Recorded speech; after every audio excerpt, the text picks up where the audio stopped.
Not better than the Dolphins either. They're not better than the Dolphins. Mm-mm. And if you're telling me Aaron Rodgers is going to magically go back to this MVP and roll through and cut up Bill Belichick's defense, you're insane. Not going to happen. You, sir, sat on a throne of lies to anybody that believes that.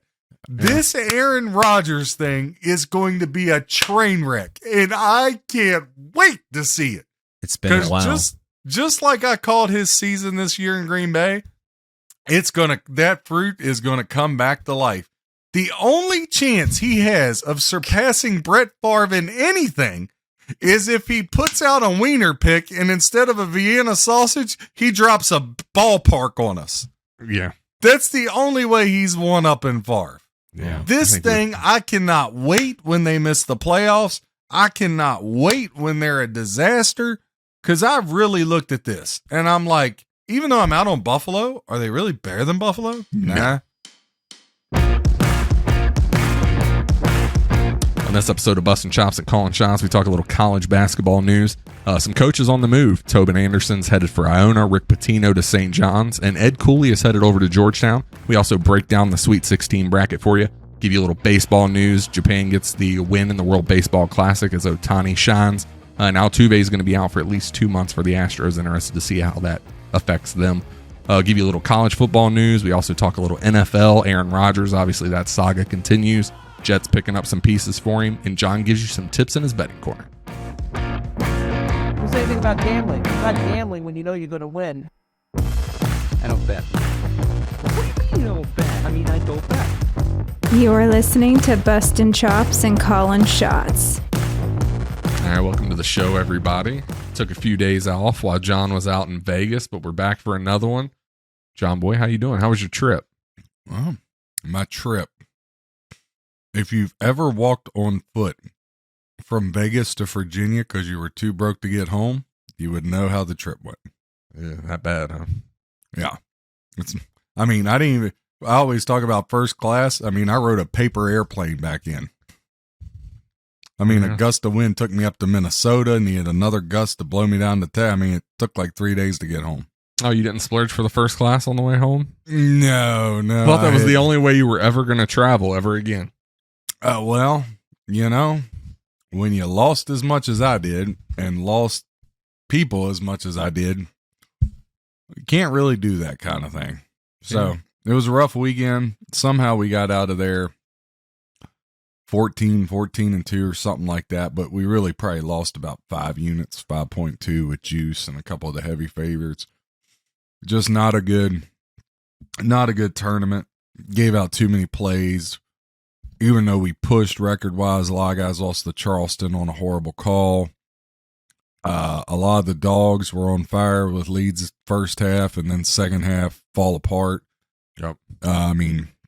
St. Mary's went like an 8-minute drought there. Just didn't. In the Duke game, I knew we were screwed when the first bucket of the game, the whole sports book cheered for Duke. And I knew right then and there we were screwed because I was on the side of the post. I just did some real square things, And then Kansas, that was a square play. But hey, you're up 9 with 4.5 to go, and if they make free throws, it's a non-issue. So yeah, those are 2 games, Duke and Kansas. Those were 2 picks I liked because I didn't see either of those teams dropping those. And Duke looked like a completely different team in that game than they did in the ACC tournament. Look, it was night and day. The biggest thing with Duke is I knew Marshall had twisted his ankle in practice, but I didn't think there was any chance he wouldn't play. Yeah. And right before the game, he's sitting on the bench, and that's just another big body. And look, Tennessee out physicaled them. Oh, absolutely. Right? Absolutely. It's just like Furman. They had the lead at one point. Next thing you know, San Diego. Now, I thought Furman would hang in because Virginia is a very physical team, right? Mm-hmm. But San Diego State just out-physicaled them. And again, you see where a lot of these senior-type teams, it's like that UConn-St. Mary's game. St. Mary's had the lead, or it was a 2-possession game the whole game till the last 8 minutes, and then Sudoku of Connecticut was a monster, right? So physicality obviously means something. Style of plays means something. You know, and then as if misery doesn't love company, you know, the whole world was on Michigan State. Everybody loves Tom Izzo.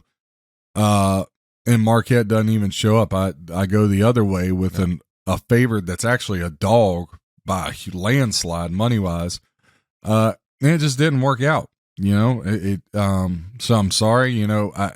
Like I told a couple guys, you know, it's always funny when you're trying to recruit new guys and all you do is give them a bunch of losers. Yeah, that doesn't go well. And they call you the worst thing ever in the world, but they treat you like you're Adolf Hitler, for God's sakes. But look, man, I can't, it was bad. You know, last night we got the Nets.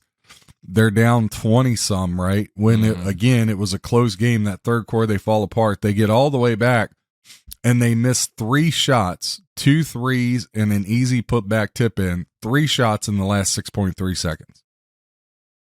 Yeah, you just make one of them, we cover. So it's been rough. You know, and yet I don't play. I like the 2 hockey plays, you know, and I don't play them. And of course they go 2-0. I don't give out the Thunder, who I like, you know, because again, I can't give out 4 plays because things haven't been going good. So I don't want to bury our guys anymore. Right. You know, today I went with 2. Eastern Kentucky gets the cover. God, right that now, one. Whew. Yeah, I mean, nothing. That was easy looking for me ugly. right now. Looking ugly. Nothing easy for me right now. And Utah Valley, we got them money line. They're up 5, 3:22 left, shooting 3 free throws. Hope to God they can hold on. A 2-0 night is much needed. But what I will say is, you know, I've preached this, right? And I've said this, that the losing streaks are going to happen. Like, I'm a human. Okay. Now, with that, you know, there's just nobody that picks better than me. I mean, you can make any excuse you want to tell yourself. You can say anything you want to talk about. But the reality is, if you've been here any amount of time, you've seen it. But again, there's going to be 2, 3, 4 months out of the year that are unavoidable. But look, I mean, 8 out of 12 good months is 75%. I mean, we were picking at 65% till this month, and I gave out a ton of plays in March, and it's ticked us down to 59.8. So the wins have been there, but the percentages went way down. And so, you know, you just got to be careful about giving out so many plays. I think a lot of it, you know, I put a lot of work into the tournament, but again, I'm a home college basketball. I'm a home dog type better. If you followed it, it's been a great college basketball season. All that goes out the window at the tournament because the tournament is like the NFL playoffs and like the NFL. There's no edge because the lines are up. Every amateur in the world thinks they're a pro, and it just muddies up all the work. It just, and I'm not making excuses because there's only one other year I've had a really bad tournament like this one. And again, really bad to be 500 and lose 4 to 5 units. Look, 2 games turn around, it's a whole different story. We're even money-wise, pretty much, right? And 2 games above. And then if that happens, maybe I probably don't add Marquette the other day. You know what I mean? So, like, everything is a result. I mean, Utah Valley, a chance to go up 9 and throw it to the other team for a layup. Everything's a result of something else. And again, guys, that's why I always say it's like the stock market. It's not a sales pitch. It's not a feel-good story. It's not me trying to duck or dodge anything. It is unrealistic. I mean, they just missed a Noop dunk. Utah Valley's going to blow this game. It's unrealistic to think you're going to win every night. And I understand that people feel like if they pay for it, they should win every night. Well, that's unrealistic. But baseball's coming up. As many people, if you stuck around for a full year, April through March, you would be like a lot of guys I have that just say, yeah, bad stretch, man. But like you said, throughout the year, you've made me thousands. So that's the thing. If you've only been around a month or 2 or a couple months, you're feeling it because, man, March has been brutal. January was tough. January was rough. Yeah, we still grinded out like February was good. February was good. December was good. November was good. October was good. September was good. August was July was horrible. Yep. June, May, April were great. Last March was great.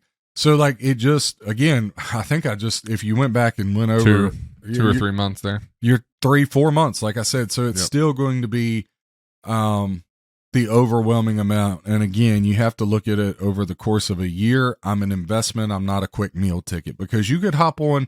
Just think about if somebody hopped on in March. They think I'm the biggest liar on the face of the planet. Yeah.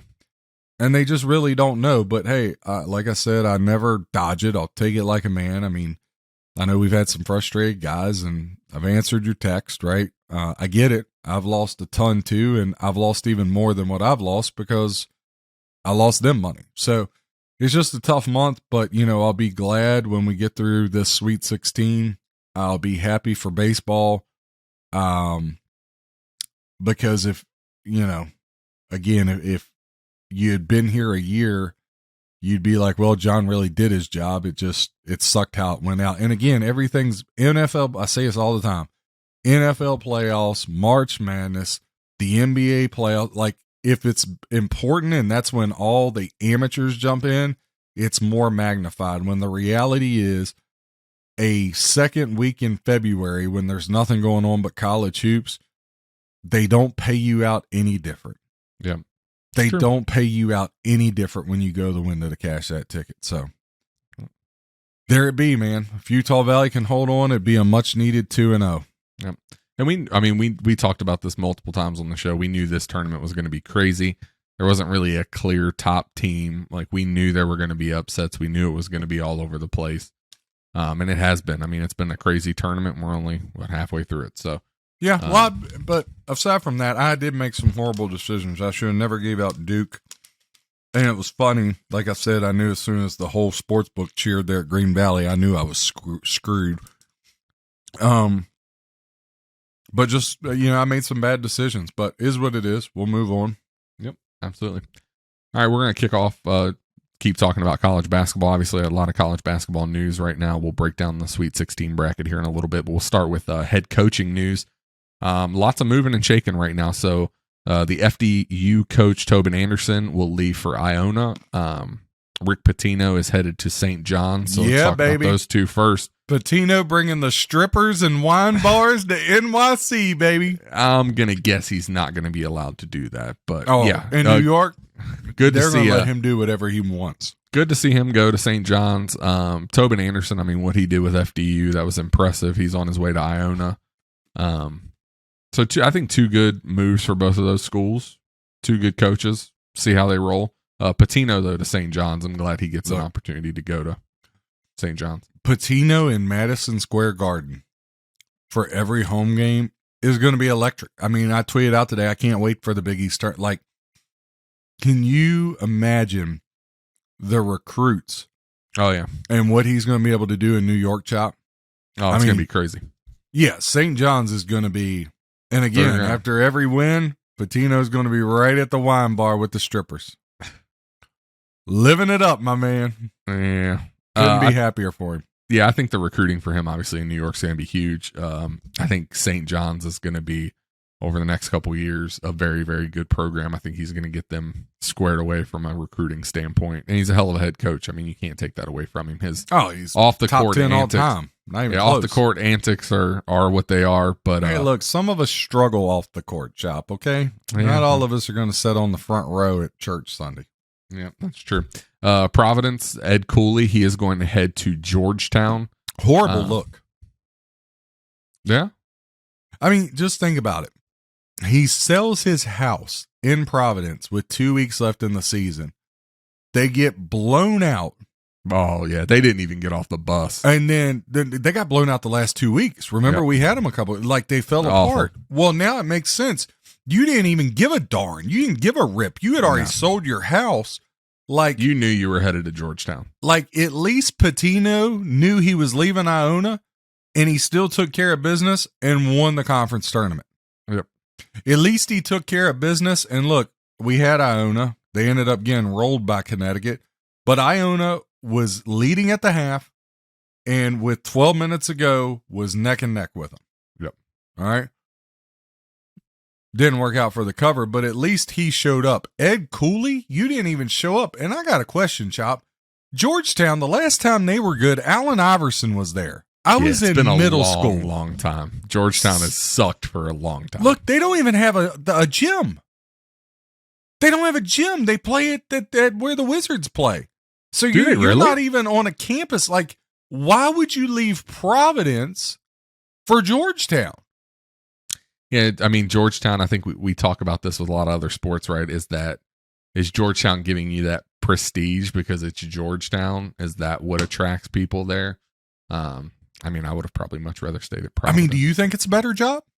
No. You're the more level-headed one of the two of us. Maybe I'm just ranting, but I think it's a horrible move. I would have stayed at Providence. I mean, you're in the same conference at a worse school. Yeah. I mean, I don't get it. They must have, opened the checkbook and got after it there and paid him a whole bunch of money. Money talks for some people, man. Here's another thing people aren't aware of, and I don't understand this because we changed in high school. So high school is the same way as college. They play with the Wilson ball in the postseason. Mm-hmm. But just like in high school, a lot of the colleges play with different balls. The rock, all that. So when I was there, we switched to the Wilson ball. I said, no, I want to play all of our regular season games. Me and Whittle said we want to play all of our regular season games with the ball we're going to play the postseason in. No wonder you're seeing these teams shoot horrendous. I mean, we lost that Kent State cover by 5, and that they shot 23% from the field. It was awful. And I saw them brick free throw after free throw after free throw. And I'm just like, why wouldn't you play? Like, especially something, if you know you're going to make the tournament, or why would you play with a different ball? I think Princeton was playing with that Wilson ball all year long, probably, based off the way they were shooting the three. Does anybody feel me? Doesn't make a whole lot of sense to me. I didn't know that different schools played with different. I wasn't aware of that, so that's kind of mind-boggling. Yeah, I mean, this ain't the Bunny Ranch. We don't need to be playing with different balls. Play with one ball. It is. What the hell's going on around here? We're back at it. No, I think. I mean, that's a strange. I didn't know that was a thing. Yeah, so I'm sitting there and I'm like, so when I was on the Kenny Thompson show, Fran McCaffrey's a really good show of Kenny Thompson's, and McCaffrey was talking about this, and I'm sitting there and I'm like, no wonder I'm watching kids just shoot 50% from the free throw line. Because they're not used to it. They haven't shot with that damn ball the whole year. What sense does that make? Why do they not just have that? That's what every school uses. If that's what's going to be in the tournament. I mean, first of all, why you just don't say there's one ball and people say, oh, well, other schools like the ball. I don't care if my kids like the ball or not. I'm deflating all them things like Tom Brady and I'm buying Wilsons. Yeah. Bada bing, bada boom. Yeah, Instead, we got balls rolling out there and lining them up at the Bunny Ranch, and it's just a disaster. Oh, God. All right, we're going to move on to the next one here. Instead of a game of horse, it's like a game of hose. Nope, let it go. All right, Mike Bray, obviously he's leaving Notre Dame. But there were some interesting things a few weeks ago where he was saying he's leaving Notre Dame, wants somebody else to take over there, but he's not done coaching. So now he is in talks with USF to possibly be their head coach. And Penn State's Micah Shrewsbury could be on his way to Notre Dame. He signed as it today. Their head coach. Oh, he signed it this evening. I was checking this evening. I didn't see that it was done yet. 5-year deal, a lot of cheddar. Now I will say, in Shrewsbury's, Penn State, they played really, really well in the tournament. They played well. They played well down the stretch in the conference tournament. I mean, that team really played well late in the season. So be interesting to see what he could do at Notre Dame. I was a huge Mike Bray fan. I hated to see him go. Interested to see what he could do at USF, though. I think Mike Bray, ever since Notre Dame left the Big East, has wanted to go back to the Big East, and I think Mike Bray winds up at Providence. Yeah, that could be interesting. Yeah. Hey, we're gonna win this Utah Valley game. So 2-0. I'm back, baby. Back there you go. Hey, I need a little Aerosmith, AJ. Back in the saddle again. I don't know if I have Aerosmith on deck like wow, that. Way to just throw him through a loop. There, this works. I ain't heard that for weeks, the losing streak I've been on. Yeah, back in the saddle again. Yeah, let's make sure we keep that rolling for sure. We're going to jump into a little bracket talk here. So obviously, Sweet 16. We're going to go through the games that are left. So we'll kick it off here. Hey, real quick, shout out, Chop. You'll remember this guy. Shout out to Mike Madsen, the Mad Dog. Old ex-Laker. He's the head coach of Utah Valley. What he's did with that program, taking them to the Final Four of the NIT. Nobody had even heard of Utah Valley. It was a D2 school. And the Mad Dog, Mike Madsen, just cool for him, man. Utah Valley, Final Four of NIT. They're showing his wife. She's about to pop with their first child. Like, this poor lady's going to go in labor as soon as they storm the court. So, congratulations to the Mad Dog family. Just an awesome, awesome thing. Mad Dog Madsen, haven't heard that name in years. Yeah, it's been a while. Stanford, get on the horn and bring him home. I used to watch the Lakers, and he was so fun to watch. That was great. Good for him. I didn't know he was college coach now. Yeah, he's did a phenomenal job at Utah Valley. They're going to go to 28-8.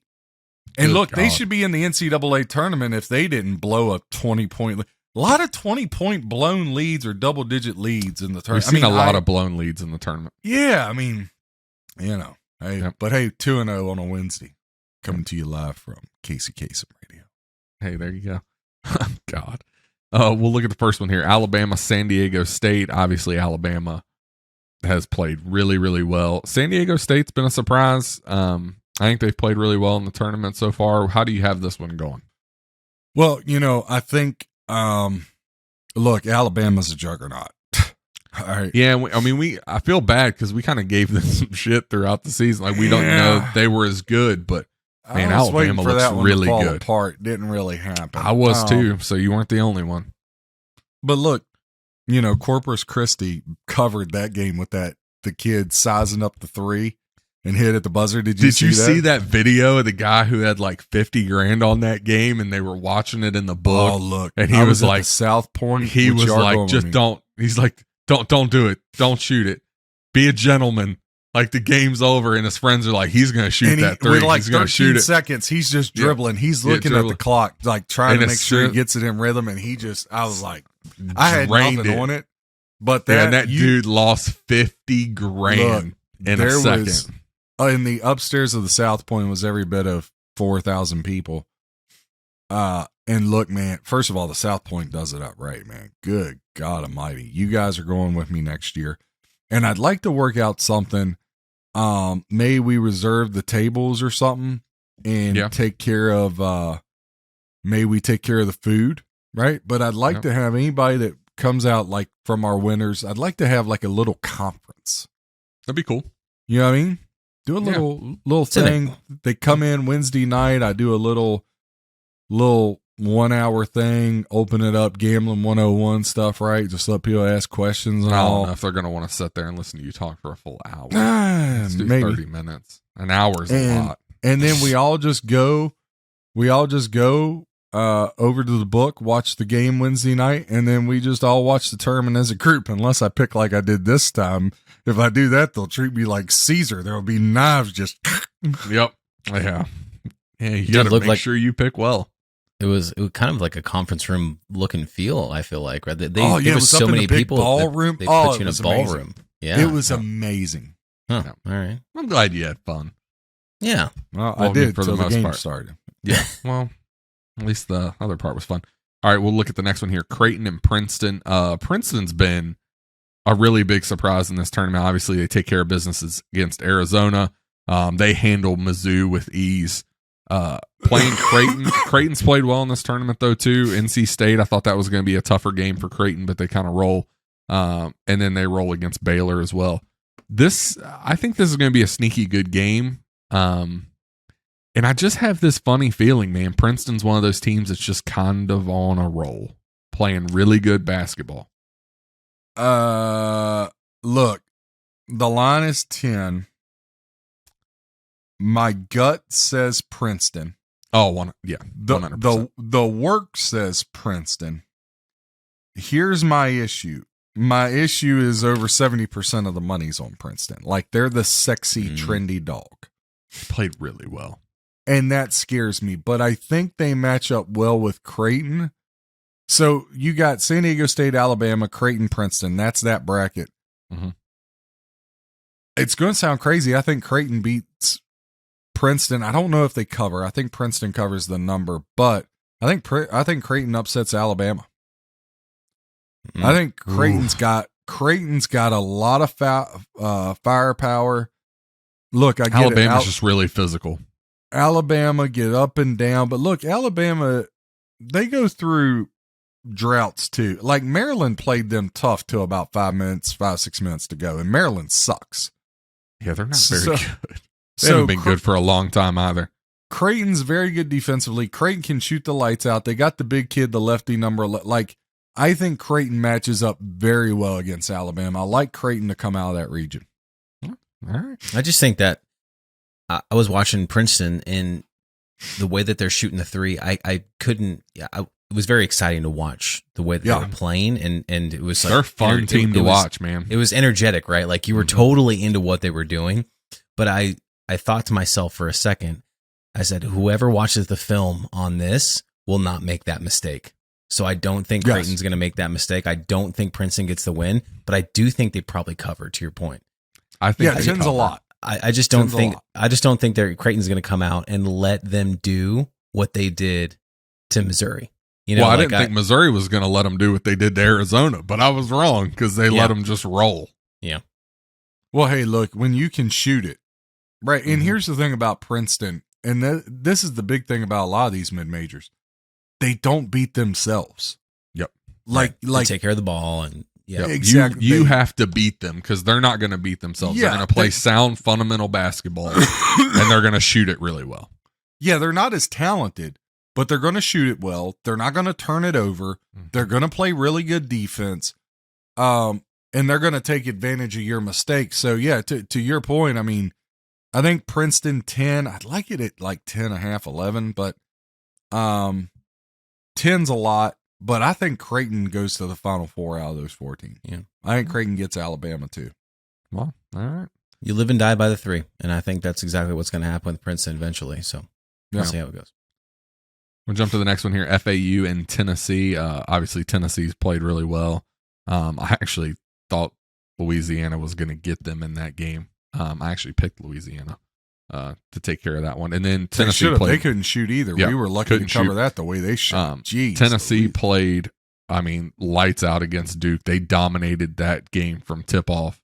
And then FAU, obviously they played really, really close with Memphis there. Memphis kind of beat themselves late.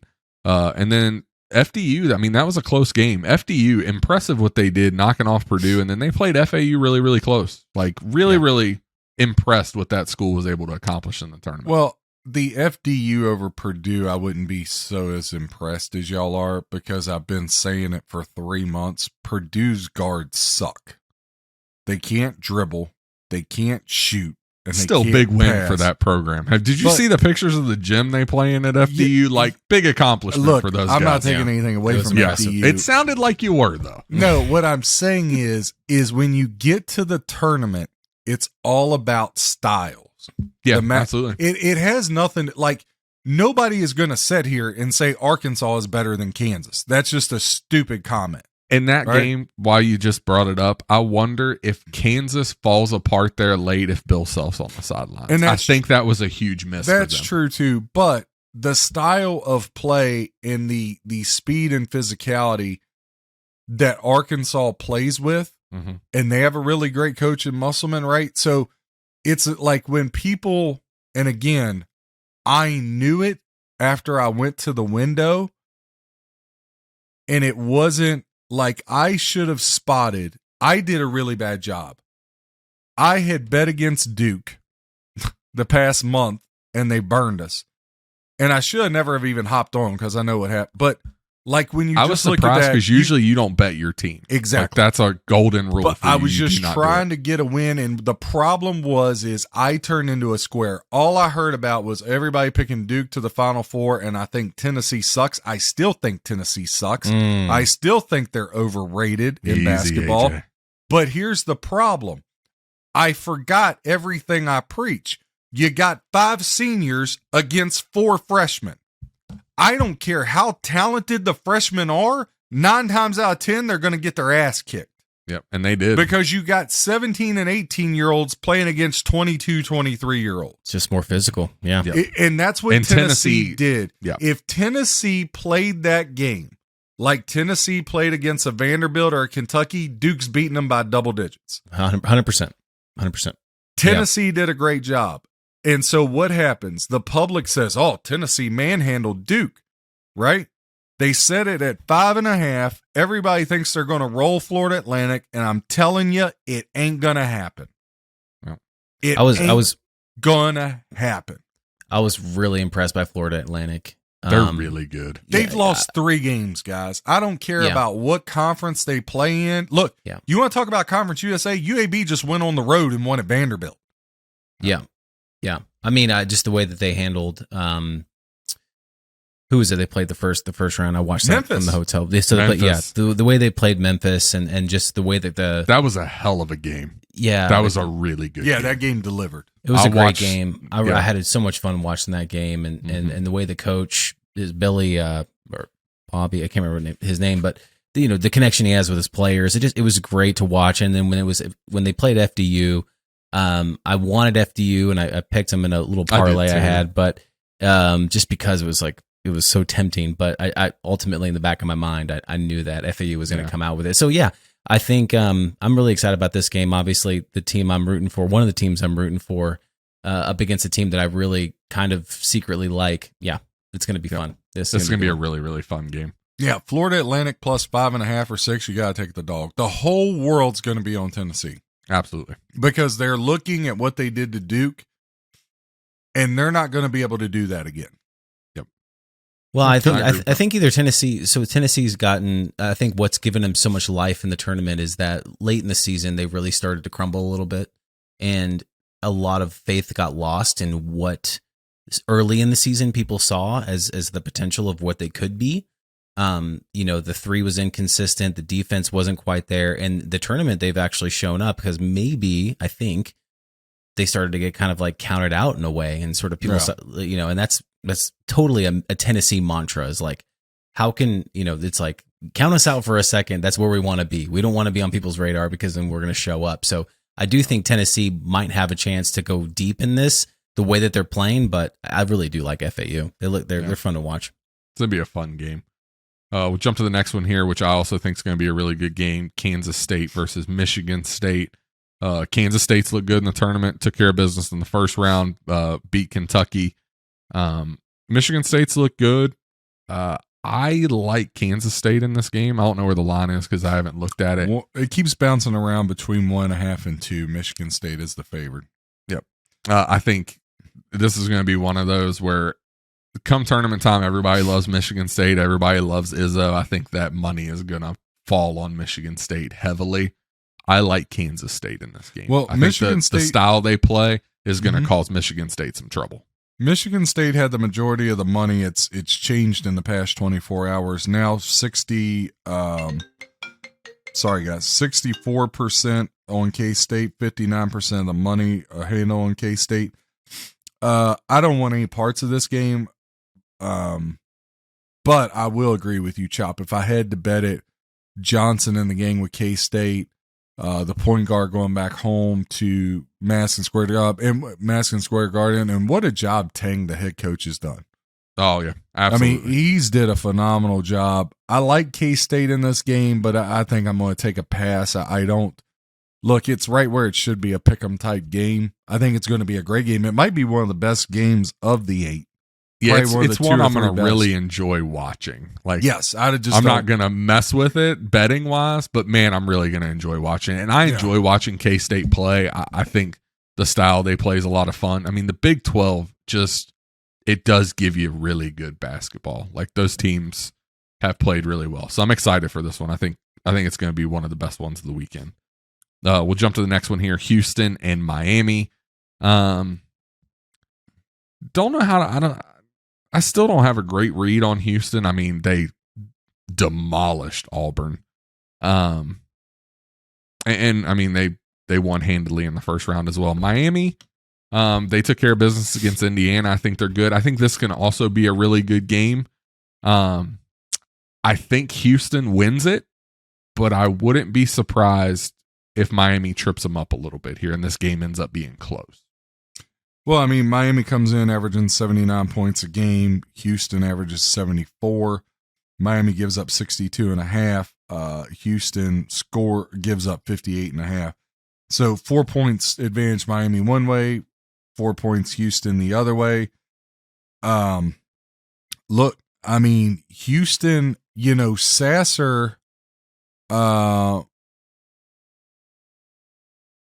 Sasser's one tweak away with that growing from maybe being a not a big of a contributor in this game. Mm-hmm. And Houston, I mean, I know they pulled away late like Alabama, but I've seen some chinks in the armor. Yeah, I think we've talked about that multiple times on here with you. Yeah, and the team they've had the trouble with the most has been Memphis, right? Mm-hmm. Memphis lost to them by 2, then Memphis blows them away. Miami is a Memphis on steroids. Yep. There is absolutely no way Houston should be laying 7. Ooh, that's a lot. That's just too many points. That's a lot. I think Jim Larinaga and Wong, and look, when you see the physicality and the trapping that Miami did against Indiana, right? And I mean, they just smothered them from the jump. I mean, we had Miami in the teaser that cashed with Xavier, but I should have bet him outright because I had him in my bracket. I liked Miami, but things weren't going my way, so I just didn't. Which was a typical John bet. You got the $+2 and everybody loves the favor.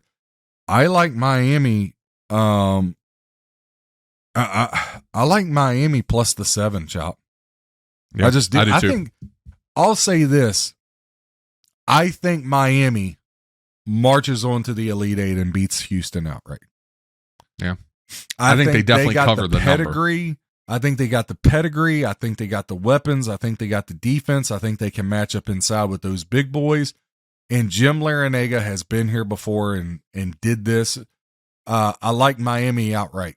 I mean, I'm, plus the 7 for sure, but just I got a gut feeling I think Miami pulls this out.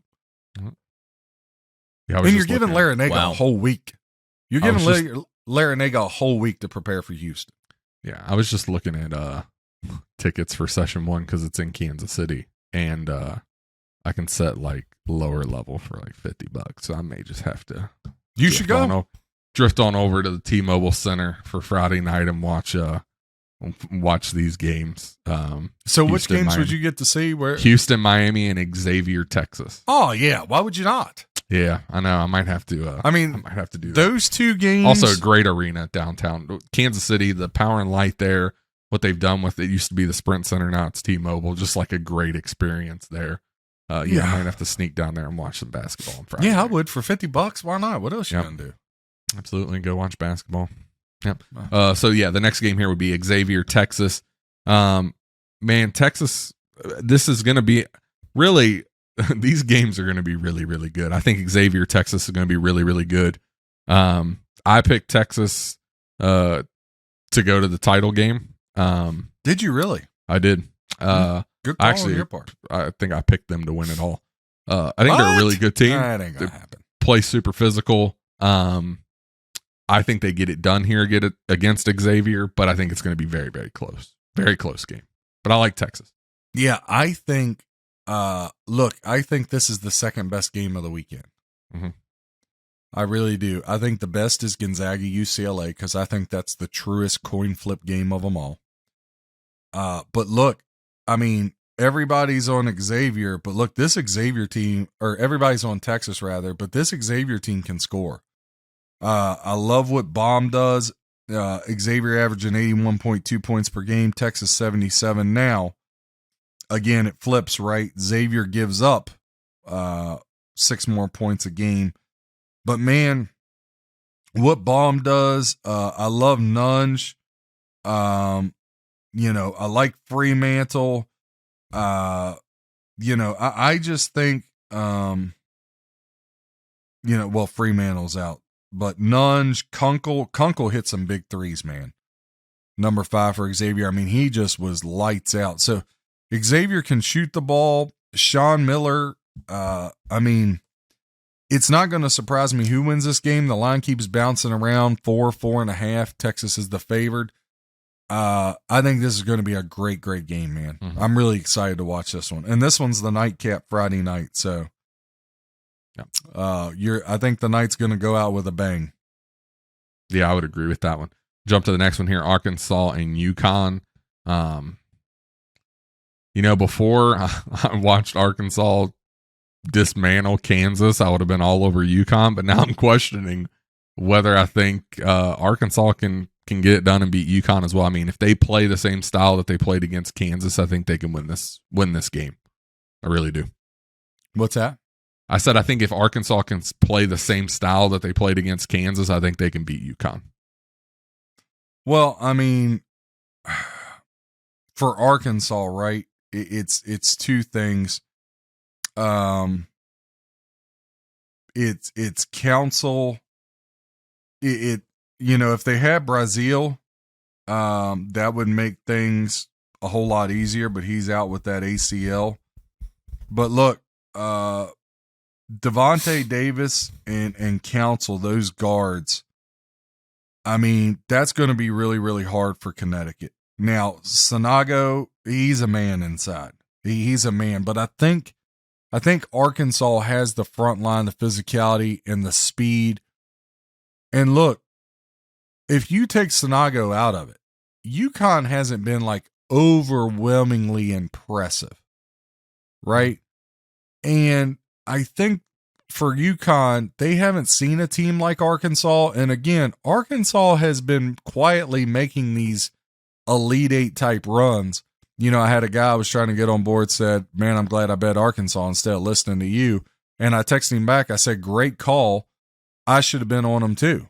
Actually, Chop, I texted you the day before and said I liked Arkansas. Yep. And I still went Kansas money line like an idiot. Well, I mean, I was trying to pick up. And like I said earlier, I think if Bill Self, and we didn't find out until that morning that he was not going to coach that game. I didn't think he was going to miss 2 games, but tomato, whatever. I think if he's on the sideline, I think the outcome of that game is different because that team just plays with a different energy when he's there. And I think missing him, especially late in that game where Kansas started to make very uncharacteristic mistakes for a Kansas team.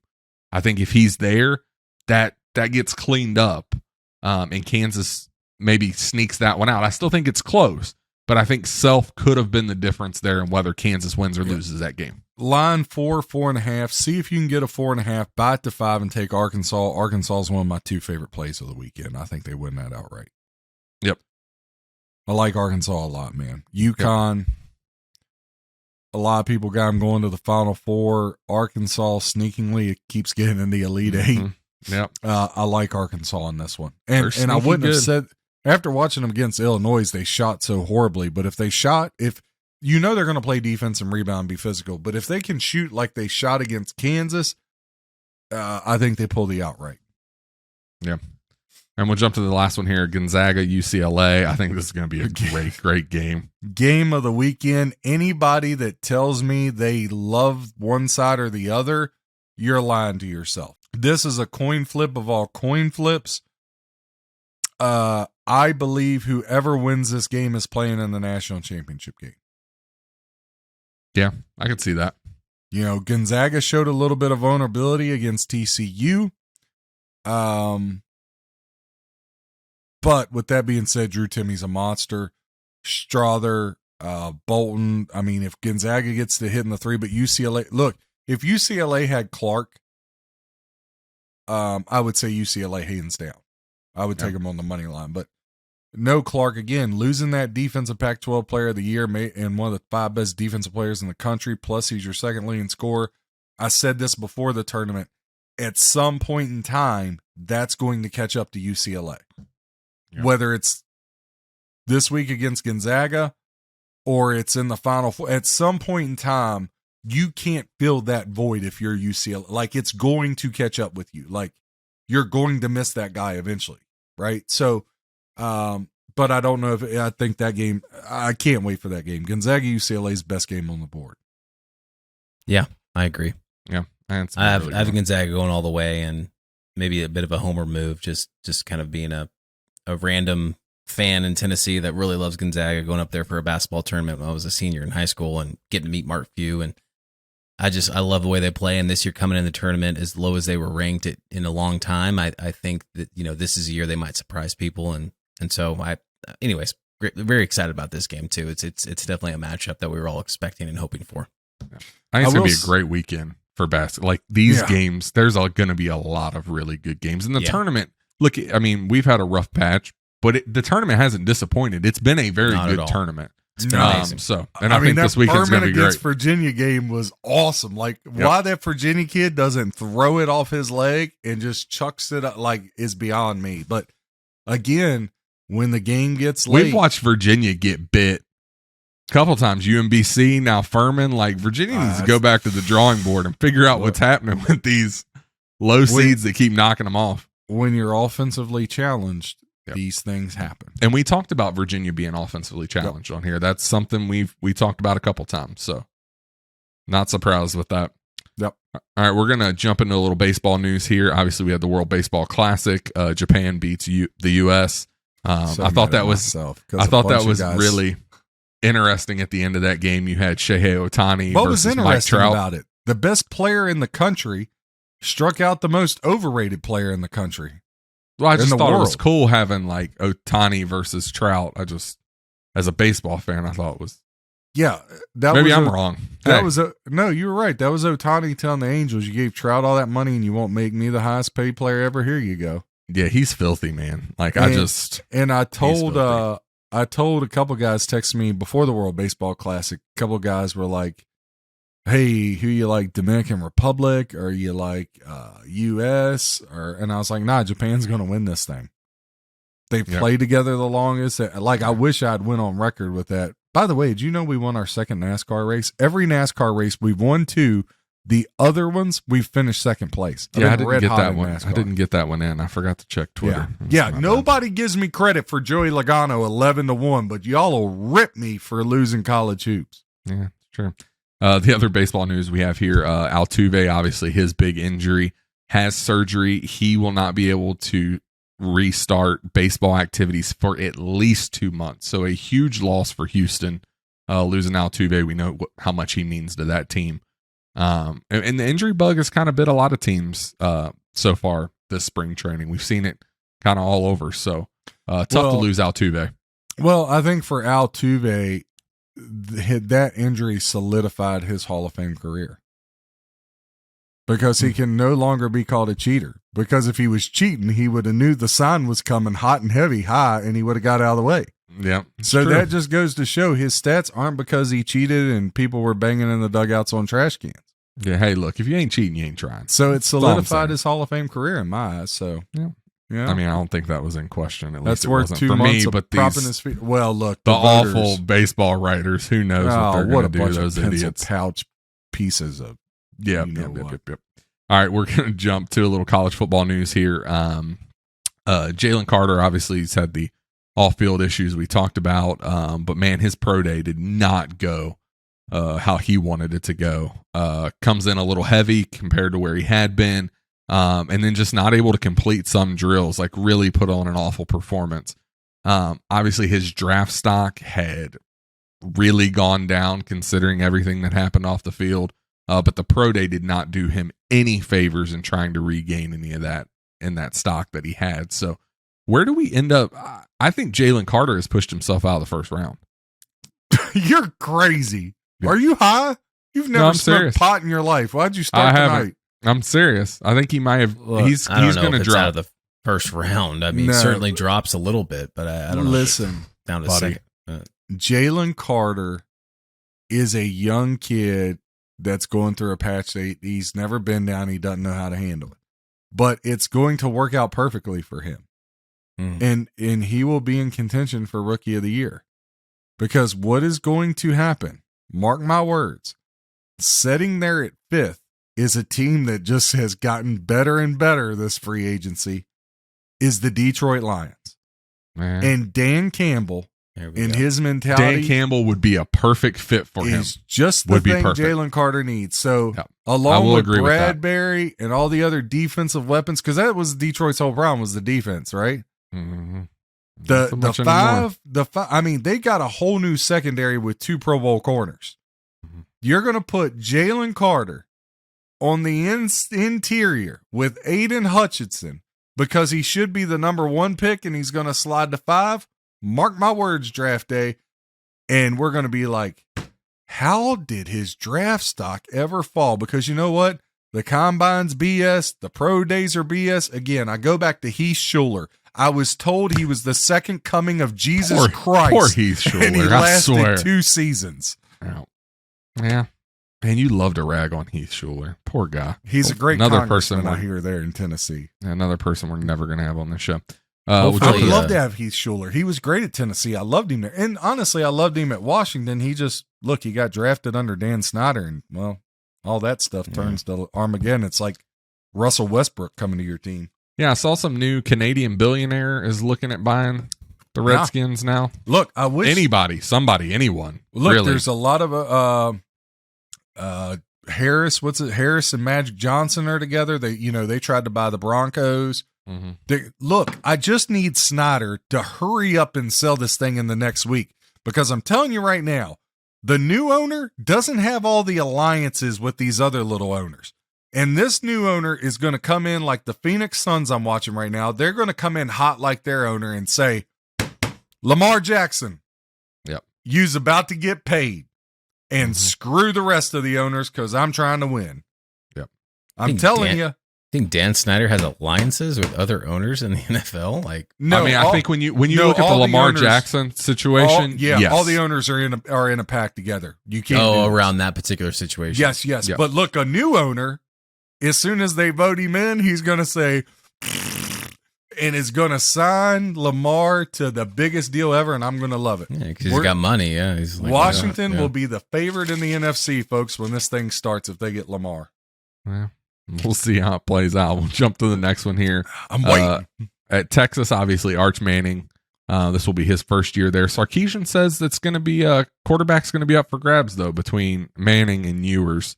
A little quarterback competition. Do we really see a situation where Arch Manning is not the starter at Texas? Well, yeah, I think that's a possibility. Just like I think it's a possibility that if Sarkisian doesn't go 10-2 and get him one of the 6 major bowls, he don't have to worry about making that decision the following year because he'll be out.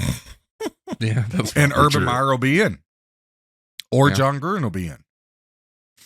I think for Texas, man, if you were going to get rid of Sarkisian, you really should have got rid of him before you brought Arch in.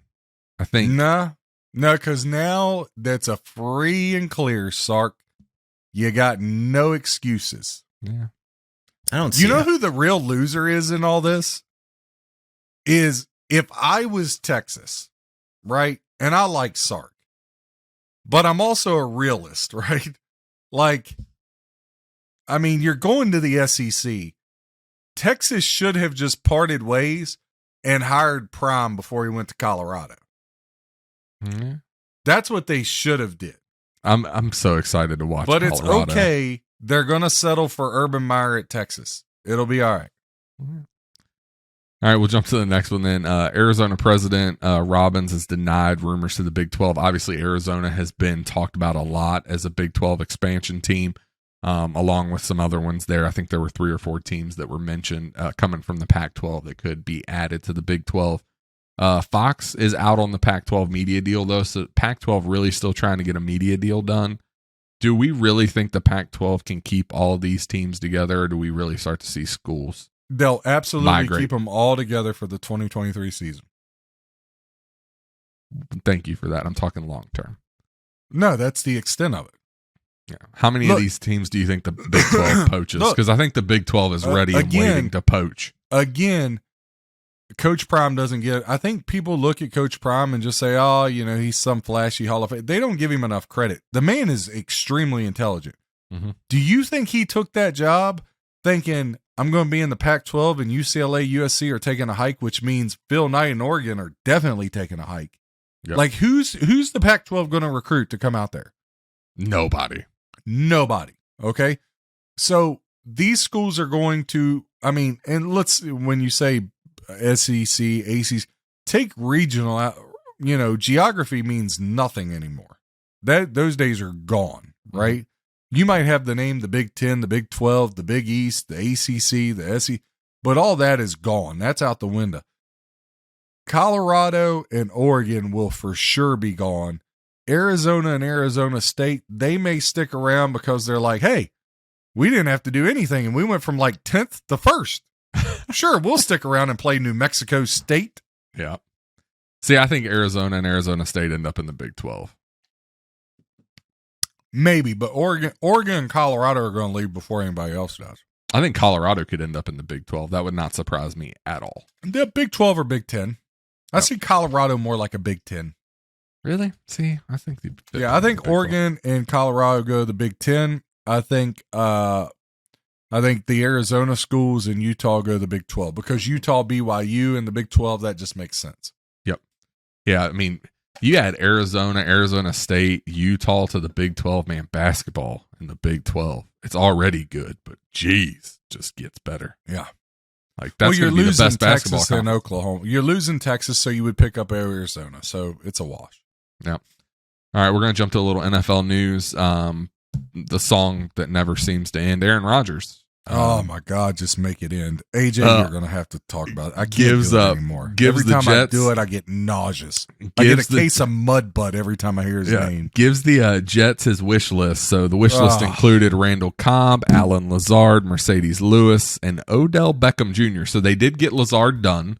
They have picked him up. He is a member of the New York Jets now. And today they signed McCole Hardman. Obviously, the Chiefs let him go. A lot of injury questions around McCole. Missed the last 9 games. And he's had a lot of injury issues throughout his career in Kansas City, so I'm not surprised the Chiefs let him roll. And the Jets trade more over to the Browns. So they have added a couple pieces for the Browns. Yeah, big pickup for the Browns. I think McCole Hardman, if he can stay healthy, can do some good things for the Jets. Lazard, we saw what he was able to do with the Jets. It'll be interesting to see if they add any more of these pieces from Rodgers' wish list. Look, Aaron Rodgers, there's no chance he's a Green Bay Packer. That is over. He has burned that bridge to the ground. It's done. He's going to be a Jet. I don't understand it's all because he wants attention, right? It's the delay in announcing because he wants to do it when he wants to do it. It'll probably be around the draft. I got to take his back for this. Apparently, it's Green Bay that's holding it up. That's what I heard. I don't believe that. Yeah, they can't work out the trade. Here's why it's getting held up. The Jets don't want to make the trade till after the draft because the Jets don't want to give up the 13th pick. That's what this whole thing is boiling down to. The Jets are cool with giving up a future first rounder because they say we're going to be good the next 2 years. Go ahead and have that bottom of the first pick. Yeah. That's what the whole holdup is. So this one, for once, it's not Rodgers' fault. But the fact, again, I got to keep talking about him, just gives me a horrible case of mud butt. Yeah, I'm tired of this one. Just Elijah Moore to the Browns is sneaky. Because look, I know everybody's out on Watson, but if Lamar leaves the Ravens, the Browns are the second best team in that division. They have a good defense. They got great weapons. Now you got Cooper and Moore. I mean, the Browns got something. I mean, I like Stefanski. I mean, the Browns, I can't believe I'm saying this, but the Browns got something. You know why I think this Aaron Rodgers thing continues to come up is the fact that all of ESPN is based and they control the whole narrative around this thing. They're all based in New York. They want Rodgers to come to New York. They're all New York Jets fans. They want something to root for, and this is the reason that they just continue to bring this topic up and sort of spread it out over months at a time. And so I think that definitely controls it. I mean, I'm kind of sad about You're probably right. Yeah. I mean, right. I think so. And I'm kind of sad about the McCole Hardman thing. We needed a speedy threat in Tennessee, and he was on the block. Yeah, I mean, they didn't sign him for much. I think it was 1 year, $8 million, $7 million, no brainer, something like that. No brainer for someone like us. Yeah. And I get kind of why the Chiefs walked away. It sounds like we'll talk about a little later. They have some plans that came out of Kansas City today what the Chiefs are looking to do. We'll jump to this next one though. Well, they better. They better have some plans. Well, they have some plans as to what I read right before we started. Look, I can tell you one thing. Their defensive end ain't getting past Orlando Brown against Cincinnati. But, one thing real quick. This Aaron Rodgers thing is just fascinating to me. Because I've really thought about it. You didn't want to talk about it. Now you're all giddy like a kid on Christmas morning. Because it's reverse psychology. Yeah. Here's why. Because he didn't have nowhere, and anybody that says he has is a prisoner of the moment, right? And they obviously don't know anything about the history of the NFL. He never had as great a career as Favre did at Green Bay, and now he's not even going to have as good a career with the Jets. Because I'm telling you right now, they're not better than the Bills.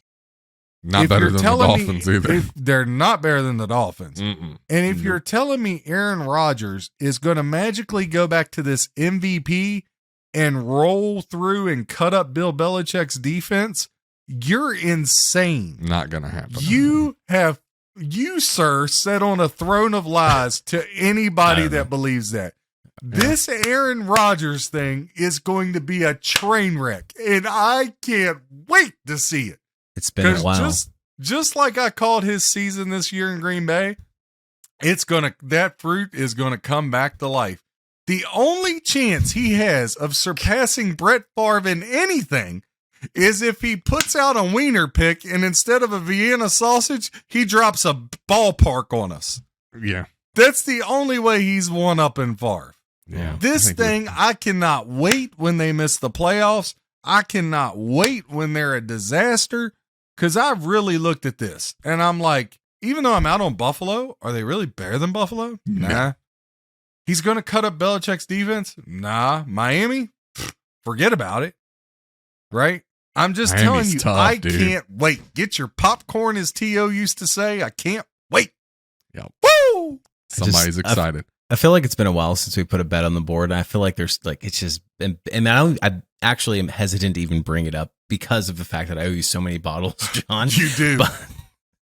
But I feel like there needs to be a bet like around this. Cause I'll let you two boys go at it. First of all, that if he ends up going there, which we all, obviously think and know he is, that division's going to be sick. That's going to be a really good division just based off the teams y'all just listed. But I don't know. I feel like there's a chance that something special could happen here. And even, yes, Favre had a better career in Green Bay, but I think Aaron's upside in New York is a lot higher than what Favre could bring because of the way it all played out. I don't know. I just feel like there's something brewing here. Maybe we take it offline. I don't know. Yeah, we'll give it a couple weeks to percolate. Give it a couple weeks. But I got a question. I just want to go back to, look, New England signs Schuster, which, Kansas City says they don't need any receivers because they got the greatest quarterback ever in their eyes. Watch when people start dropping balls everywhere like it's at the Bunny Ranch. But, the Patriots have been rumored as the dark horse for Odell Beckham, and it came out today that they could be a sneaky. Robert Kraft could give the big middle finger to the rest of the owners and go after Lamar. So let's just live in a fantasy world where the Patriots get Odell Beckham, Lamar Jackson, and draft a receiver in the top 15, Addison or the kid out of TCU. You're telling me that team is now not the best in the AFC East? The Jets might not even finish 500. I'm excited. Yeah. There's no way they get Christmas in March. There's no way they get both those players and don't give up that first round pick. There's no way. They would trade that away for sure. But yeah, no, I agree. Yeah, this is not going to go well for Rodgers in New York. We'll jump to the it's next. going to go great for me. It's going to go great for you, but not for the Jets. We'll jump to the next one here. Raiders add Hooper from the Titans today. So but they lost Moreno or whatever because of that was sad. The big tight end. The reason they got rid of Waller. He has God, I don't even know. It's like a really bad disease. He's got to stop playing football. Oh no, I didn't see that. Yeah, total heartbreaking thing, man. That's awful. It came across. I didn't get to read it all, but some about some kind of muscle or bone. I can't remember what it was. But yeah, he's done. Prayers out to him for sure. Yeah, hopefully he totally sad. That's the awful. Raiders, no luck, buddy. The ghost of Al Davis haunts again. We'll jump to the next one here. Talk a little bit of Panthers. They signed Thielen, which I think is a huge pickup for Carolina. And then just like we talked about the owners kind of being all in on this thing, they are now out on Lamar. The Panthers do not want Lamar Jackson. Where do we think Lamar ends up going? Like if they really stonewall this, well, that's if the team gets sold. Washington. You know what? And it doesn't even have to get sold. It just seems like a Dan Snyder thing to do. Do you think he's got the cojones to do it, though? I don't think he does. I think he doesn't care at this point. Just sell the team, man. I think, but look, the other dark horse. I think the other great dark horse move is Jim Irsay because he's a nut job too. The great move that Snyder really could have done is sell it to an owner in London. Like he could have just sold the whole franchise to London and said, "Nah, we're out." Like that's really, if you wanted to really have a mic drop moment, that's what he should have done. I don't know. I think Lamar is either Washington or Indy, but I think Washington makes so much sense. Yeah, well, you're also talking from a fan's perspective. I mean, I do think it makes sense though. And you pair him with Bieniemy. That roster could be ready dangerous to win now. Yep. We'll jump to the next one. I know your boy. You lose Tom down there in Tampa, but you get Baker Mayfield. So how you feel about your Bucks with Baker? Whoa. I've never been a Bucks fan. I'll never be a Bucks fan. I'm a Tom Brady fan. Okay. There's a difference. Messed that up. So you're not excited about Baker to the Bucks? No, he's gonna fall on his face. But look, man, after this news came out today about how the Niners reached out to Roethlisberger last year before the year. I saw that. That was interesting. Look, old Tommy. Tom's done. Come late August. Tom's done. The phone rings. I think Tom is done. I don't know. I think it's over. Hanging on to a dream. I don't know. Yeah, I think that video, the retirement, him the way he did it this time, I think he's done. Look, he was talking about, his daughter adopting that cat. Come August, he'll be ready to kill that cat so bad he'll go back on the road. Yeah. Yeah, I think he's done. All right, we'll jump to the last one here. Some interesting stuff, like I said, out of Kansas City today. My thing on here was, where do we think DeAndre Hopkins is going to end up? Rumors out of Kansas City today is they are in on Hopkins and Beckham. They have both of these guys in their sights, not just signing one, looking to get both of them. They're just trying to take the attention off the fact they don't have money to pay Schuster. They had money. They have plenty of cap space. They are not money strung at all. Just looking at it though, if the Chiefs add Hopkins and Beckham, buddy, they're going to be. I think Beckham is a horrible move. Really? Yeah. I mean, the guy's torn his ACL twice. That's true. I get it. Everybody looks really good in shorts running around. I mean, I saw Dolan on TV the other day. It looked fantastic. Right? Like, Jesus Christ. I swear. Now, Hopkins, but here's the thing. Neither one of those guys, and I love Hopkins. I do think Hopkins would be a good pickup for them, but neither one of them have stayed healthy, have they? No. Yeah. So, again, if you're the Chiefs, I think you're back to almost square one. Now, I wouldn't have re-signed McCole Hardman, right? Because you got Tony and you got Moore. Schuster. And you got Ross that they picked up too. I expect Justin Ross to be a factor this year for the Chiefs. Again, another ACL, MCL. That's not the easiest thing in the world to come back from. So no, it's not. I'm just saying I expect him to be a factor this year for the Chiefs. Look, I think they should go after Hopkins. Beckham, I'm not sold on Beckham, man. So if Hopkins doesn't go to the Chiefs, where else do we think he could be headed?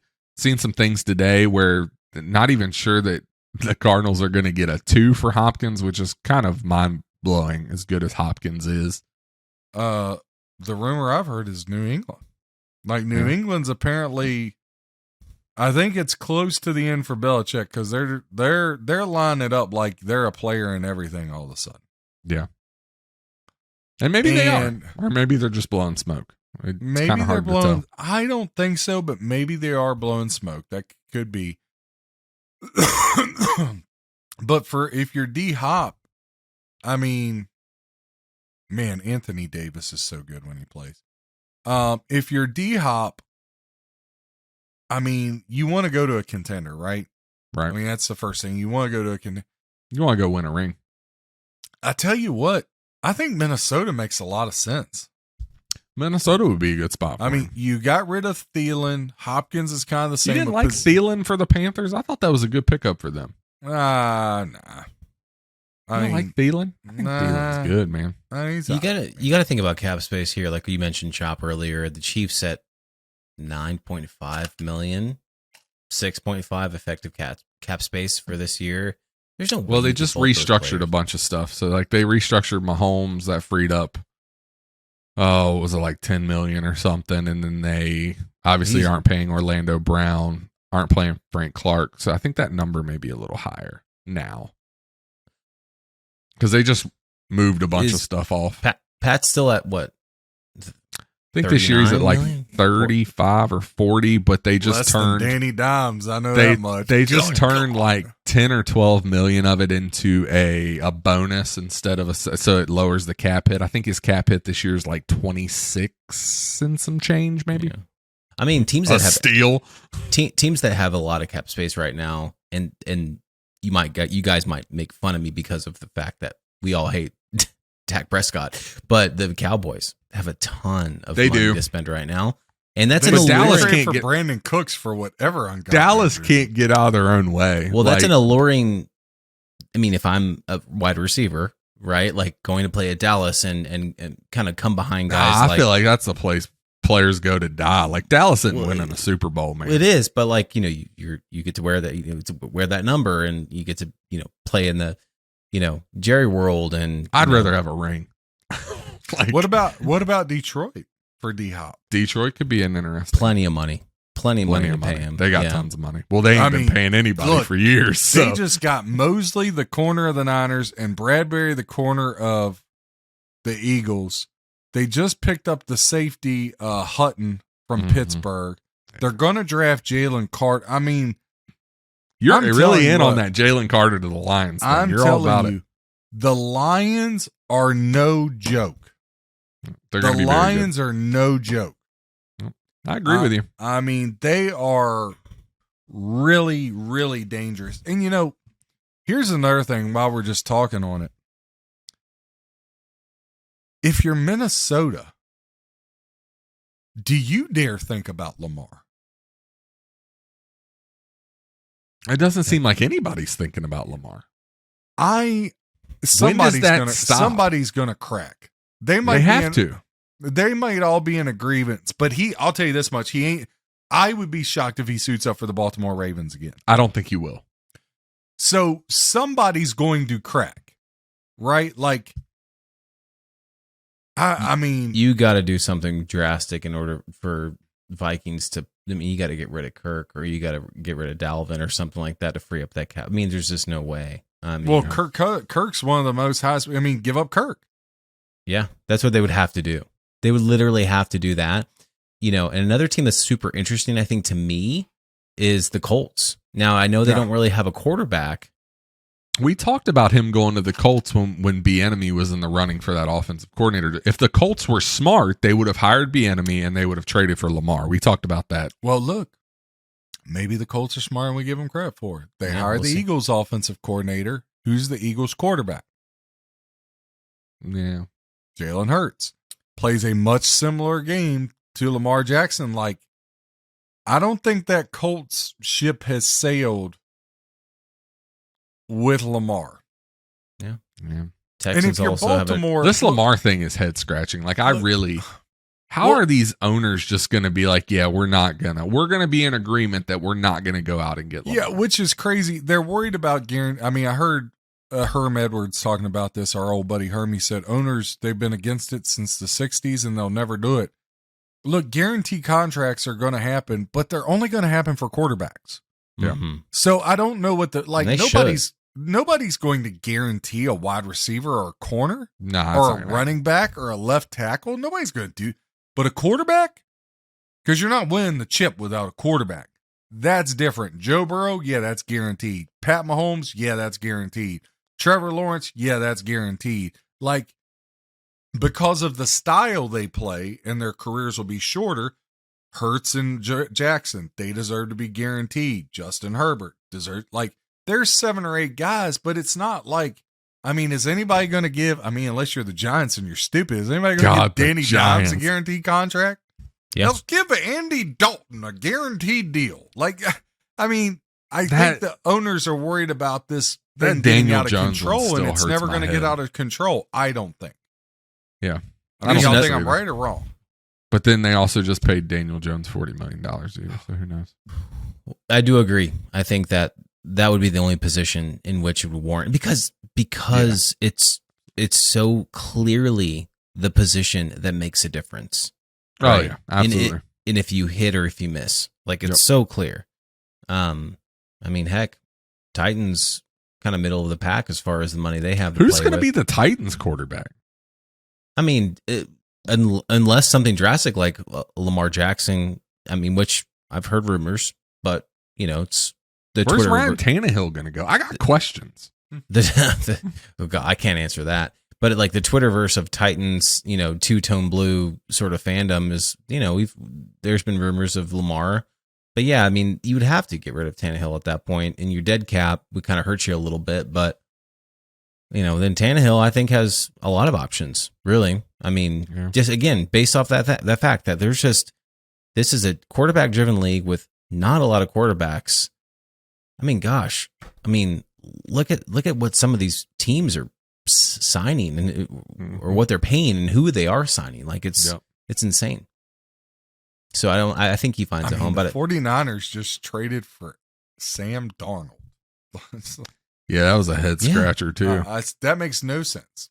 I mean, I would have rather had Baker than Darnold. Like, again, I think as much as I like Shanahan, I'm starting to fall out of love with him. Because I think he just loves his brain way too much. He's got an ego on him that I think is getting in his way big time. Guys, I still think Matt Stafford's a live play here to get traded.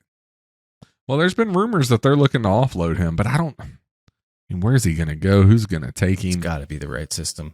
It has to be. I mean, you have to have a team that's got an offense put around him, because if you're putting him with he's got to have a team. Well, let me ask you this. Does it make sense to go back home to Georgia? You're indoors. Yeah. Atlanta, you got Pitts. Yeah. You got, who's the other receiver? I don't remember off the top of my head.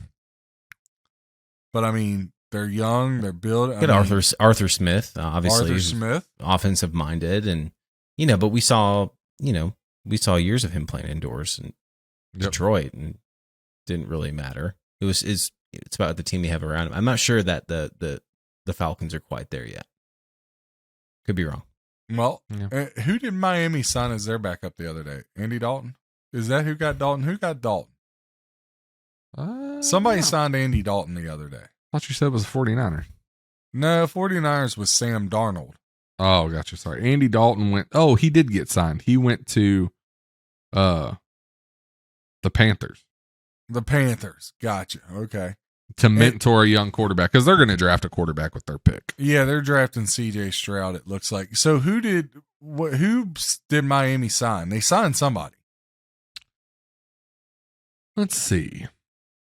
Because it may not happen at the start, but let's just say Tua goes down again. God, get off him. Jesus. In the first 4 to 5, look, man, I'm sorry. Let the guy up, man. The best ability is availability. If he was to go down the first 5 weeks, I think Miami makes the call for Stafford, don't y'all? Well, they signed Gardner Minshew, so they'll be all right. God. Hey, you love you some Gardner Minshew. Look, every time I see a quarterback with a headband, it's like a bad flashback to Jim McMahon. Hey, Minshew was a Titan for a while. Yeah. I mean, I'm not claiming him, but Ryan Tannehill is a good spot for him. Atlanta. Oh yeah, do you go back with Arthur? Yeah, I mean, could be. Yeah, maybe. Maybe. Lots of questions. I mean, it's been a very been a lot of action going on since the NFL season ended. Like we're gonna roll right into the draft here next month. Like the NFL is becoming a full year news cycle, right? It's not just obviously we're gonna have a ton more news on the NFL whenever Aaron Rodgers decides what he's gonna do, that's gonna be a big thing. So we'll wait patiently for King Aaron to grace us with his decision. Jordan Love and the Packers. Oh God, wild card material, baby. We'll see how that goes. All right, we're gonna jump into a little John's betting corner. What you got for us tonight, Bubba? One thing before we jump in there, how would y'all's perception of the whole situation be if Jordan Love was to get the Packers in the playoffs next year? Would it change how y'all looked at this whole Rodgers thing at all? Because it would for me. No, because I think Aaron Rodgers has been very overrated in his career. Right? He won a Super Bowl. That's great. I think he's for been AJ to unleash. That's his boy. I think he's been consistently overrated. I think Jordan Love can get the Packers in the playoffs? Yes. He's just not winning you a Super Bowl. I mean, he may win you a playoff game, but I think that's about Jordan Love's ceiling. So long term for the Packers, you need to find a quarterback. A franchise built around quarterback that can win you a championship, because I don't see Jordan Love being that guy. Do I think he can get you to the playoffs and win you a game? Yeah, but I think that's where the love ends. Okay. All right. My opinion. I agree. I think Jordan Love is nope. Not a big fan. Do the Packers finish above Fields and the Bears? No. I don't think so. So real quick, before we get into this, because I really talk John's betting corner, but I'll give you all a little action to send out here. Both of you, I don't care which one goes first. As we sit here on March 22nd, give me your final how the NFC North finishes.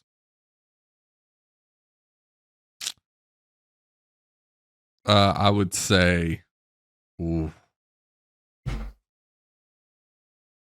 going to say the Lions get it done. That's Vikings second, Bears third, Packers round it out. Because I just basement. You can't put cheese in the basement. It'll mold down there, Choppy. That Lions defense is filthy. And Dan Campbell, he is one of those coaches that is going to get every ounce out of those players, and they're going to want to put it all out there for him. So I think it could be close. I could see Vikings or Lions, but I'm going to go with, I think the Lions find a way to get it done here. Going to be close, though. I could see it going either way, but if I had to really give you a set, I'd say Lions, Vikings, Bears, Packers. Yeah, I'm gonna go the opposite way. I still think Packers are last because Aaron's not there. But I don't know. I think the Bears take a step up this year. I think Fields gets it done. I think I don't know, and I think they find. I don't know. They don't have a ton of time left, but they've got to figure out some ways to kind of spend some money here and put some pieces around. But I really thought Orlando Brown was going to be a Bear, and that was going to be a huge pickup for them to bolster that offensive line to really protect Fields. Yeah, them not being able to get that done. No, Joe Burrow said, "I need my blind side." Look, if Burrow is upright, bad news. Yeah. Because that guy throws 65% of his passes falling down from being sacked. Yeah. Orlando Brown does give up some sacks, though. So just be careful with that guy. Yeah, I think look, the guy's an all-pro, Chop. You can't be down on him all the time. I'm just saying. He's an all-pro. Like, he can't suck as bad as you say he does. I am more than okay with the fact they let him go. I don't think he was worth the money. I used to complain about he ended up getting less. He got less money than the Chiefs offered him last offseason. So Orlando Brown sitting out on the deal really didn't work out for him all that well. Right, Josh, I said the same thing about AJ Brown last year. Yep. I said the same thing. I said the same thing about Trent Williams when he left the Redskins. I was Injury issues. No issues with attitude or anything like that. It was like injury prone, and he wants way too much money. Fine, let him go to the Eagles. Like, that's all good. And then no injuries, has an amazing year, makes it deep. Just, so just saying. And Brett Veach, I trust. I think he's going to bolster that offensive line for the Chiefs. I think they'll be all right. Yeah. Very underrated GM in the NFL, by the way, I think. Bears, Lions, Vikings. Oh, you're going to have the Bears winning it? I do. I think they take a step up. Big time. Good whiskey. That is some. I need to get me some. Did you break open that Will at 11 year? Is that what you're sipping on? That is giving you that kind of courage? Stuff. I'm saving that for a bet on the board. It's sitting over here to my right. All right. Well, I want to put 3 things on the board. We haven't put nothing on the board this year. Not in a while, yeah.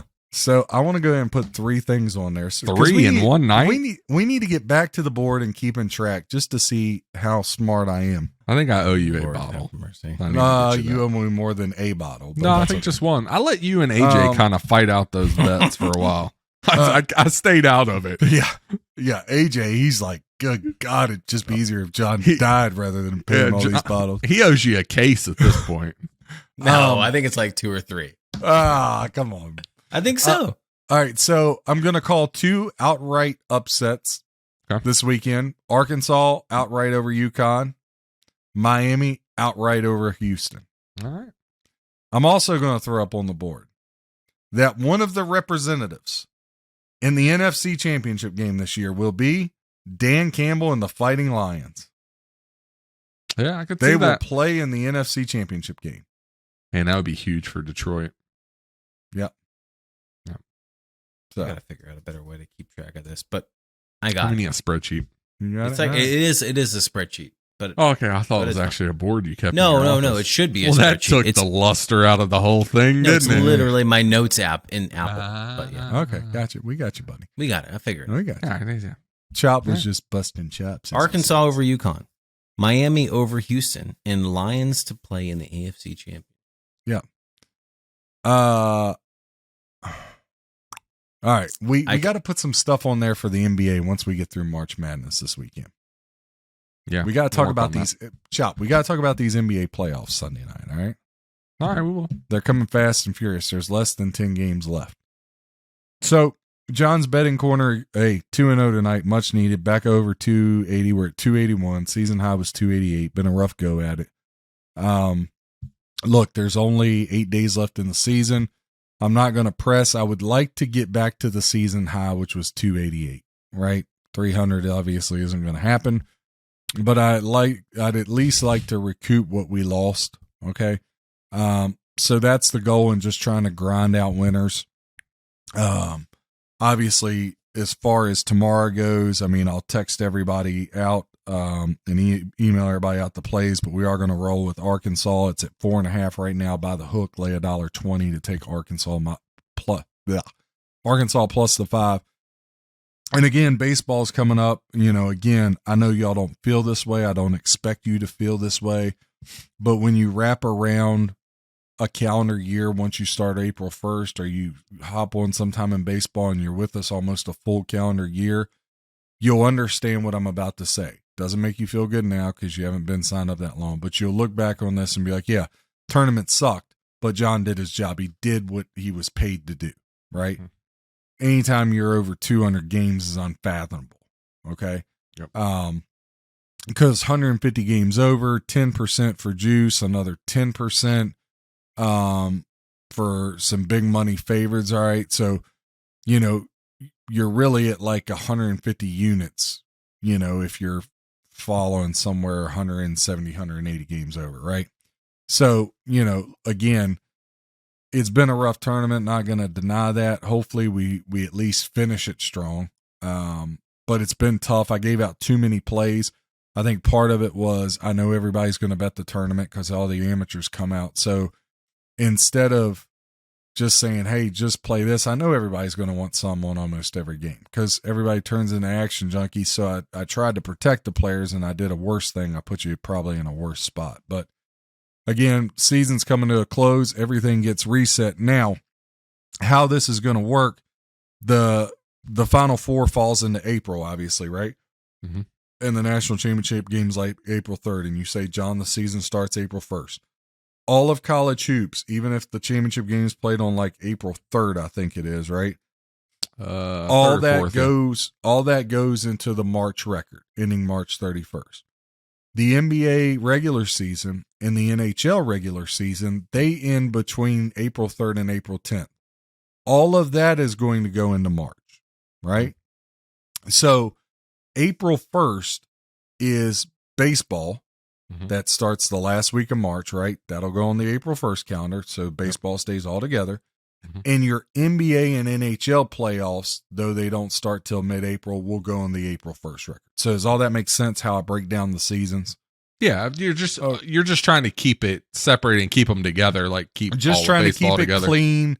Just trying to keep it clean for record keeping purposes. Absolutely right. So make sure when you guys say, okay, it's April 1st, it is and it isn't. Okay, that's quote unquote, but you're going to have a week of baseball of March that goes into April, and you're going to have a week of NBA regular season, NHL regular season that goes into March to finish out the calendar year. All NBA playoffs, all NHL playoffs will go on the April 1st start calendar year. All of baseball will go there again, so we can keep it clean. But 13 years in a row of 150 games over. This is the first time I've been 200 to be 281, even though it's not the season high. I mean, that's incredible, right? It's been a hell of a year. Been a hell of a year, man. Look, again, I'm not going to let a bad tournament define everything. No. But I'll also say that when you look at it, baseball, I don't give out a lot of plays coming out the gate. Reason being is I don't want to bury us. Right. Okay. So you're probably looking at 1 or 2 plays max this first week or two, because what I don't want to do is if I have a bit bad feel at the start, I don't want to find out by going 0-16. I did that one time. Now, never fear. Yeah, please, for the love of God, don't do the that year again. I went 0-16 to start the season, I finished 54 games over. All right. That was back in 2018, but it sucked. Yeah, if you feel like you're going to go on one of those streaks, just kind of let us know. We'll skip those. We'll let you work it out, and then we'll come back when you start winning. I don't try to pick losers, Chop. That's not look. And again, I'm just saying what everybody else is thinking, right? Yeah. Leave us out of that kind of streak, and then we'll come back when you start winning again. Yeah, thank y'all. I'll try to do my best for all of you. But again, just try to look out for the people. Guys, sometimes I turn into a square and I make bad picks, right? I'm human. But the reality is 95% of the work, 95% of the picks, the work is the same. That's why I always say, I don't know which ones are going to lose. I don't know which ones are going to win. I don't just throw games at the board and hope and pray. I have a basis for why I like them.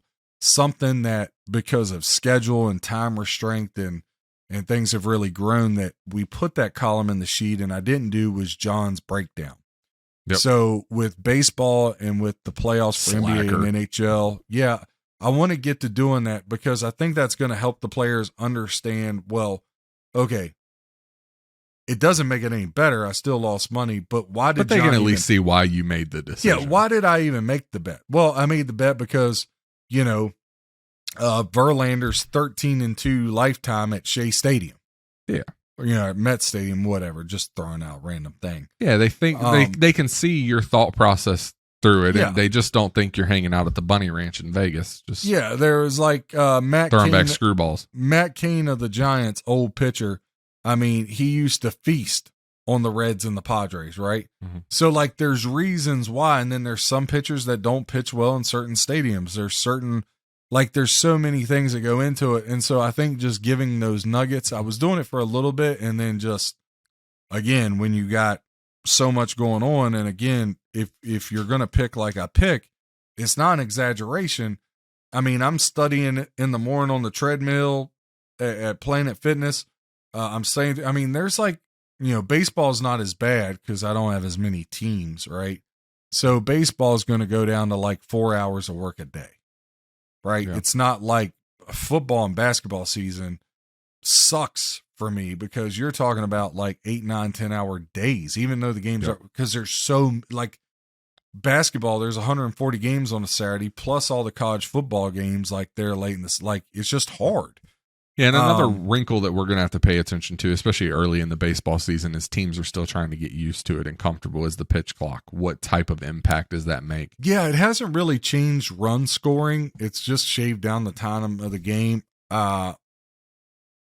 I mean, I don't know. We'll have to monitor that. I don't think it's going to be that. Like, I think it's going to shave all 20 to 25 minutes of a game and doesn't make a hill of beans to the score. Now, shift and all that, all right, a little different. The story, shift will be, I'm interested to see how that one, because I think that's going to have a huge impact. But now a couple teams here in exhibition, because I'm that sick person that has to watch a lot of exhibition baseball, right?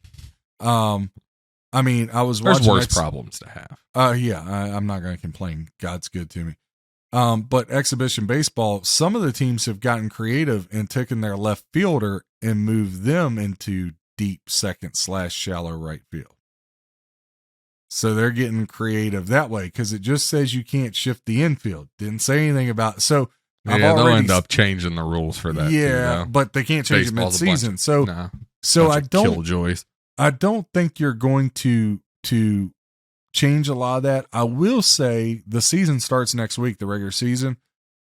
You know, the Mets without Diaz as closer, how do they adjust, right? Because, you know, their bullpen huge loss for them. Yeah, their bullpen was atrocious. But yeah, it'll just be slow. It's not because I'm trying to, you know, again, it doesn't matter how many picks I give. I mean, as long as we're winning. So yeah, I'm just warning you that it might be slow out the gate, but you might only get one baseball play. But now as the games are meaning more, it's still hard to figure out who's playing, who's not, a la Kyrie Irving tonight. But what dude's going to start sending us hate mail. Look, man, that team might miss the play. The Mavs might miss the playoffs. I mean, they're like plus 460 to take them to miss the playoffs. I would bet that. I'd put a little bit of pizza money on that. Yep. But look, you'll have some NBA, NHL, because now that you're, 13-4 in the NBA playoffs last year, 27-10 in the hockey playoffs. So hopefully I can duplicate that, get us off to a nice start. Maybe between that last week of March when baseball starts next week through April, pick us up about 10, 12 units in baseball, pick up another, 10 in NBA and NHL. 20 plus units would be nice in April and May to get us off to a good start. So yes, it would. That's what I'm going to try to do, and see where it goes. But I appreciate everybody. Again, you want to be on board for the full calendar year because you're going to see the value. Again, I'm going to have bad weeks, going to have bad months. Sorry that it happened in the tournament. Sorry that it happened in the NBA and the NFL playoffs. They weren't that great, but look, Super Bowl Sunday, we go 6-0. The other thing, make sure you're following us on at BCCS Sports on Twitter. Again, I give the NASCAR plays. I didn't play golf this past week. I'm not playing it this week just because of the tournament. But this NASCAR thing, we've won 2 of the races. The other 4 races, we finished second. Yep. So I've been spot on with NASCAR, been in the running. I give out 5 to 6 picks every Sunday. Again, a little bit of pizza money on those. Will make up for some losses here and there. So that's all I got. All right, perfect. Good stuff. As always, we thank you for your betting corner, always giving us good nuggets. I think that's the show for us tonight. I'm excited for the weekend, though. I think a lot of good basketball. It's going to be a lot of fun. A lot of great games with the tournament still going on. Excited to see a lot of these matchups. So I hope you all have a great weekend. Enjoy all the basketball. Obviously, we have hockey going on, NBA. We're getting close to the NBA playoffs. So tons of stuff if you're a sports fan to watch this weekend. Weather's starting to warm up a little bit, so lots of fun stuff you can do with the family. I hope you all have a great weekend, and we will be back with another episode for you next week. And thanks for listening. We appreciate it. Hope you enjoyed the show. Love you, my winners.